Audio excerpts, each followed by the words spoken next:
Hello guys, आप सभी का स्वागत है हमारे एसएम चैनल पर। आज हम बात करेंगे मुनव्वा मजारी। मुनव्वा मजारी कौन है, क्या है, इसके बारे में। मुनव्वा मजारी का जन्म पाकिस्तान में बलूचिस्तान पे हुआ था, जो बहुत ही एक सीधे साधे परिवार में पली बड़ी हुई। और उनके दो भाई थे। आर्मी पब्लिक स्कूल से उन्होंने अपनी पढ़ाई कंप्लीट की। धीरे धीरे अच्छा चल रहा था। फिर 18 साल की उम्र में ही उनके पिताजी ने उनकी शादी एक लड़के के साथ, खुर्रम शहजाद के साथ तय कर दी, जिससे वो बहुत ही नाखुश थी क्योंकि वो पढ़ना चाहती थी आगे के लिए, लेकिन उनके पिताजी ने शादी कर दी। उन्होंने ये भी मंजूर था। वो इस तरह के परिवार में पैदा हुई जहाँ लड़कियों को बोलने का अधिकार तो था, लेकिन उतना ही जितना वो बोलवाना चाहते थे। तो 18 साल की उम्र में उनकी शादी हो गई। उनका जन्म हुआ था 3 मार्च 1987 में। धीरे धीरे बड़ी हो गई। तो उनका एक दिन वो अपने हस्बैंड के साथ कहीं जा रही थी। रात का टाइम था, फरवरी थी, 27 फरवरी 2008 की बात है, 17 फरवरी 2008। तो क्या हुआ, उनके हस्बैंड जो ड्राइविंग कर रहे थे, खुर्रम शहजाद, तो क्या हुआ, उनकी किसी भी तरह आंख लग गई। आंख लगने से क्या हुआ, एक्सीडेंट हो गया। जो पास में खाई थी, तो उन एक्सीडेंट हुआ तो कार खाई में गिरने ही वाली थी। उनके हस्बैंड तभी कार से कूद गए और मुनिबा उसी में रह गई और खाई में गिर पड़ी।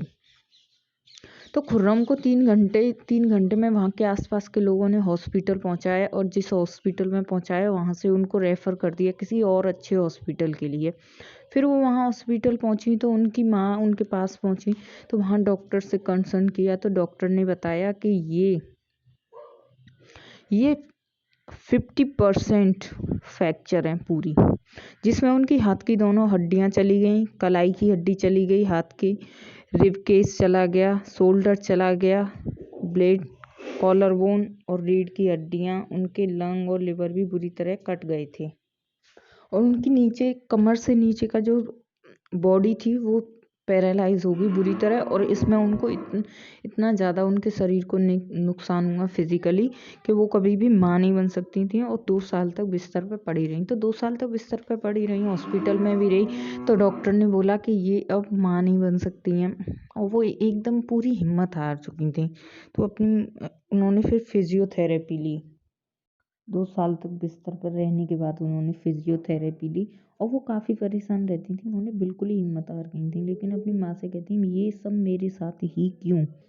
तो उनकी माँ ने उन्हें जवाब दिया, क्योंकि तुम कुछ अच्छे काम के लिए बनी हुई हो, इसीलिए।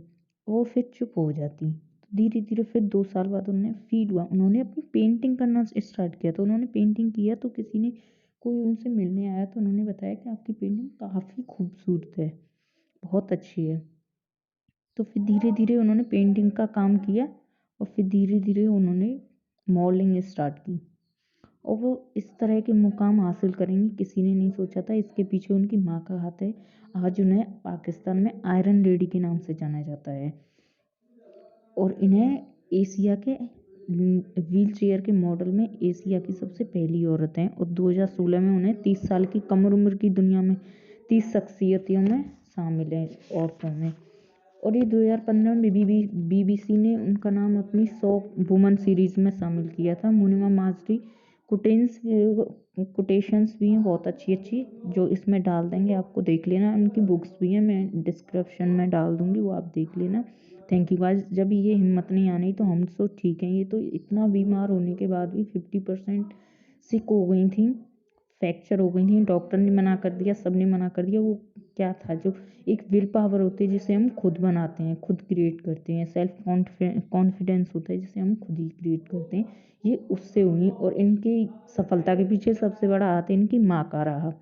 Thank you guys. और हम सबको मेहनत करनी चाहिए, और हमेशा करनी चाहिए, जब तक कि कुछ हासिल नहीं हो जाता।